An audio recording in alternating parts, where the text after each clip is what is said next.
Bonsoir à tous et merci de nous rejoindre dans le programme du soir sur New World Info ce lundi. Au menu de décryptage, pour commencer, on parle du Sénégal ce soir. Le Sénégal, l'opposition est vent debout contre une loi qu'elle juge liberticide. On en parle tout de suite avec Mamadou Diouf, notre éditorialiste.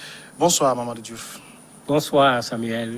Au Sénégal, les députés vont examiner, ou ont examiné, vendredi 25 juin en séance plénière, un projet de loi modifiant la loi portant code pénal selon l'opposition parlementaire. Cette modification vise fondamentalement à assimiler l'exercice du droit de manifester à du terrorisme. Les députés de l'opposition estiment que ce projet de loi est liberticide. D'abord, Mamadou Diouf, quelle est la teneur du projet de loi introduit par le gouvernement sénégalais au Parlement? En fait, c'est un projet de loi qui est en relation avec la lutte et la prévention du terrorisme. Et il s'agit ici pour le Sénégal, puisque de plus en plus, on essaye de faire de cette lutte contre le terrorisme une lutte mondiale, une sorte de règle qui est utilisée partout. Il se trouve que l'organisme qui s'appelle Gafi avait commencé à considérer que le Sénégal est dans la zone grise parce que le Sénégal n'a pas respecté un certain nombre de conventions. Et vous savez que quand un pays adhère à une convention, l'Assemblée doit ratifier. Ensuite, il faut conformer les lois, etc. Ce processus, le Sénégal ne l'avait pas fait sur un certain nombre d'éléments liés au terrorisme. De sorte qu'il nous a mis sur la liste rouge et ils avaient dit que d'ici la fin de l'année, la liste grise plutôt, d'ici la fin de l'année, si on ne change pas, on sera sur la liste rouge et le Sénégal risque même d'ailleurs des sanctions. Donc l'État sénégalais s'est mis à rectifier cette perte de temps, pour ne pas dire cette erreur, mais cela intervient après les événements de mars, où, pendant ces événements, un responsable du gouvernement avait dit que ce qui s'est passé, c'est du terrorisme. Alors que dans ce texte, on a pratiquement un texte qui date de 1994, avec l'Union africaine, la Convention pour la lutte contre le terrorisme, qui a été retouchée plusieurs fois au Sénégal en 2007, en 2016, qui a été retouchée cette fois-ci. Le problème, c'est que vous avez ce terrorisme qui est défini par les États et pour les États. Parce que ça, il faut le dire clairement. Et l'opposition sénégalaise a senti que derrière ces textes, il y a un risque pour que un certain nombre d'actes que l'opposition pose soient considérés comme des actes de terrorisme. Surtout qu'avec ce code actuel, quand on te prend pour cette affaire de terrorisme, c'est la condamnation pratiquement à perpétuité. Et c'est pourquoi l'opposition sénégalaise a rendu les débats particulièrement houleux ce vendredi-là. Mais bien sûr, n'étant pas majoritaire à l'Assemblée, elle n'a pas réussi à empêcher le vote de la loi. Alors justement, quel est concrètement le sujet d'inquiétude de l'opposition? Parce que entre le terrorisme, on connaît très bien le phénomène, et une opposition reconnue dans un pays, il y a un grand fossé. Le problème est dans la définition. C'est pourquoi je disais que même les Nations Unies n'ont pas une définition consensuelle sur le terrorisme. Il n'y en a pas. Parce que ça aussi, il faut qu'on soit clair là-dessus. Chaque pays a sa façon de définir son terrorisme en fonction de ses réalités.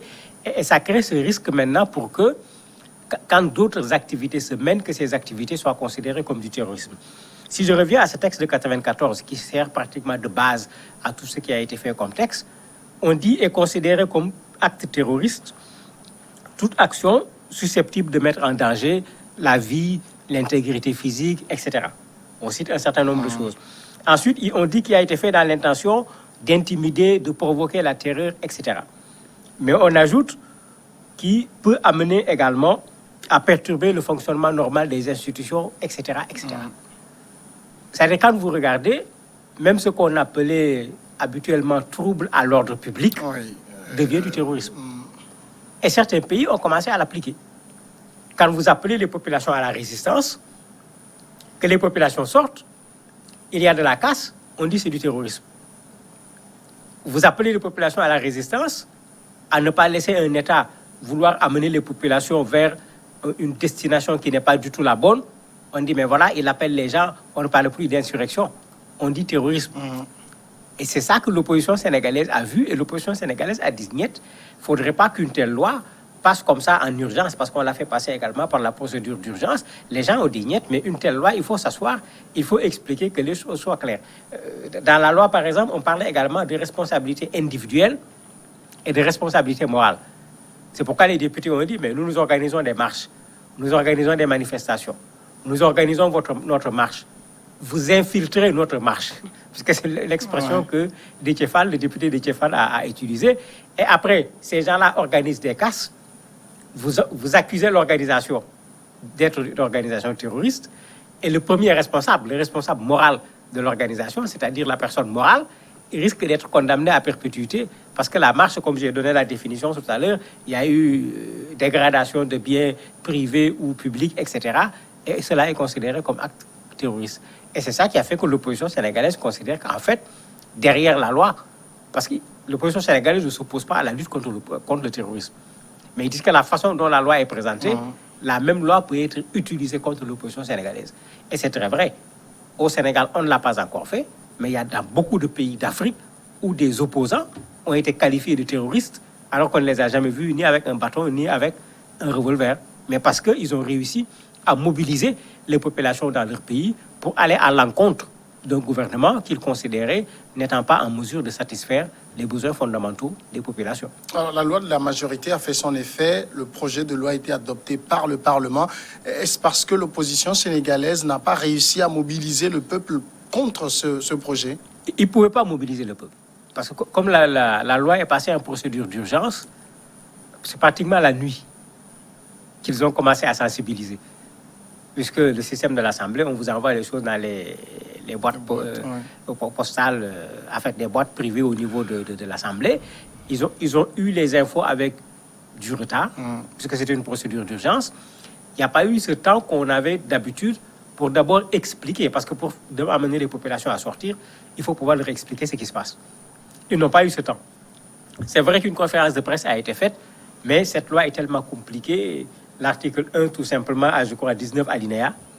Bon, si vous l'expliquez à des gens qui n'ont pas fait droit et autres, vous imaginez comment c'est compliqué ces explications où les gens ne se retrouvent pas.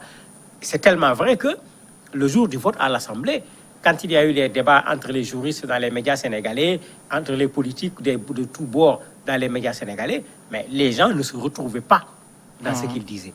Et dans ces conditions, il était assez difficile de mobiliser les populations. Cela n'empêche que certaines organisations de la société civile ont tenté de manifester en allant au niveau de l'Assemblée. Certains ont été appréhendés, ils ont été libérés ensuite. Bon, le même a, semble-t-il, avoir été tellement malmené qu'il a fini au niveau de l'hôpital. Est-ce que l'opposition a encore une possibilité de faire arrêter le processus d'évolution de ce projet de loi? Oui, dans les normes, quand l'Assemblée vote une loi, l'opposition peut saisir le Conseil constitutionnel pour demander l'annulation de la loi. Ils ont dit qu'ils vont saisir le Conseil constitutionnel, mais bon, est-ce qu'il est évident que le Conseil constitutionnel va répondre? Parce que très régulièrement, c'est du non recevable, c'est du nous n'avons pas les compétences qu'il faut, que les gens ont entendu. Certainement, ils vont continuer cette bataille par le Conseil constitutionnel, mais je ne crois pas que c'est par cette voie-là qu'ils vont pouvoir gagner cette bataille. Et c'est ce qui a été reproché de façon générale par les juristes qui intervenaient à l'État sénégalais. Une telle loi méritait qu'on s'asseye avec l'opposition d'abord pour présenter la loi, pour clarifier les choses, de sorte qu'il soit clair que quand quelqu'un organise sa marche, si la marche déborde, on ne considérera pas ce qui s'est passé comme du terrorisme. Mais comme dit un juriste, il ne faut pas qu'on le dise seulement. Il faut que cela soit écrit. Puisqu'en ce moment, on ne pourra pas faire appel à cette loi. Puisque tout le problème aujourd'hui, c'est que c'est celui qui va juger. Ce n'est plus l'opposition qui va décider. C'est le juge qui regarde, qui considère que c'est du terrorisme. Et quand il dit terrorisme, le problème, ce n'est pas la qualification qui est le problème, mais c'est la lourdeur de la sanction qui est le problème. Alors qu'au Sénégal, on a déjà fait des dégâts là-bas avec les lois contre le terrorisme. Un imam a été emprisonné pendant des années. On a dit qu'il est en relation avec Boko Haram, il avait des téléphones satellitaires, il avait des milliards, on a dit du tout. À la fin, rien du tout.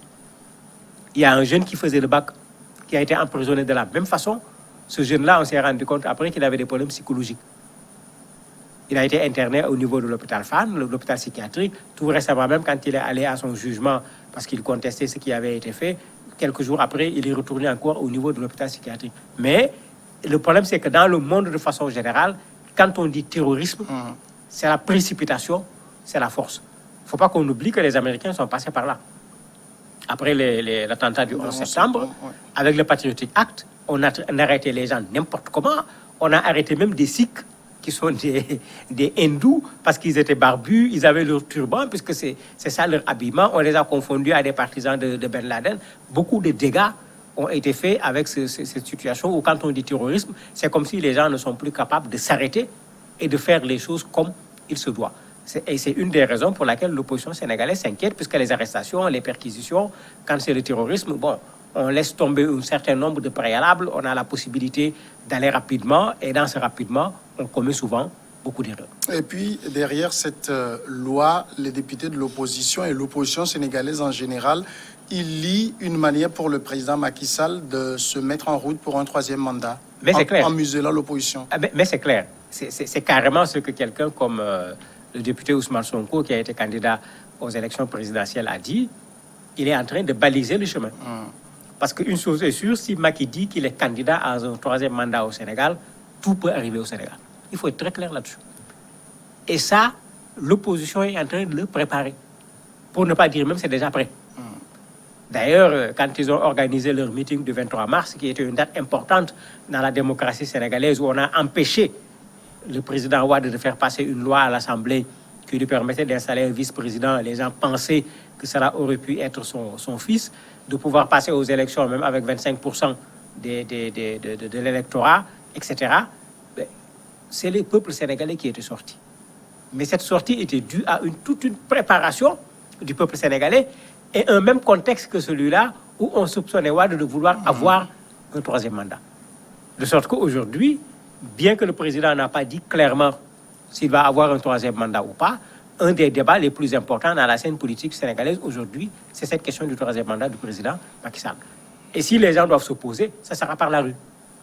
En ce moment, ça sera des manifestations et ça sera nécessairement la casse. Ça sera nécessairement des biens qui vont être pillés.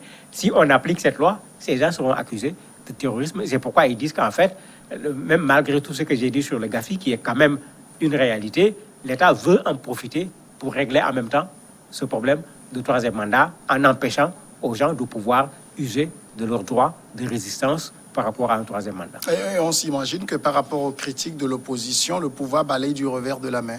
Mais bien sûr, le pouvoir est resté dans une je ne sais pas comment il faut l'appeler, dans une position d'un pouvoir qui veut se mettre en règle par rapport à la justice internationale, qui veut être à jour par rapport aux nations du monde sur la question du terrorisme. Le pouvoir n'a pas accepté de répondre au débat sur la question des manifestations. D'ailleurs, même les organisations de la société civile et autres en ont profité pour dire, mais attendez, au Sénégal, ce n'est pas seulement des organisations politiques qui organisent des manifestations. Il y a les organisations religieuses qui organisent des manifestations et il arrive que ces manifestations se traduisent également par des débordements qui ont parfois même fait mort d'homme. Bon, ils en ont même profité pour un peu attirer l'attention également des responsables religieux pour leur dire, attendez, si vous organisez vous aussi des manifestations, il y a destruction de biens privés, de biens publics, mort d'homme ou bien risque, puisque la loi prend en compte les deux risques de mort d'homme. Vous aussi, on peut vous accuser en tant que personne morale d'être des terroristes et c'est la prison à perpétuité. Donc, comme je disais, il n'y a pas eu ce temps de préparation des gens par rapport à cette loi qu'on a fait passer en procédure d'urgence, mais l'opposition n'a pas arrêté. Ils sont en train de continuer à faire ce travail pour dire aux gens, attendez, on est en train de nous empêcher de pouvoir exprimer notre liberté, surtout en termes de manifestation et de rassemblement. Mamadou Diouf, merci d'avoir répondu à nos questions. C'est moi qui vous remercie. Passons tout de suite à la pause et juste après, on revient pour recevoir l'invité de ce soir. C'est le directeur exécutif d'Amnesty International Togo.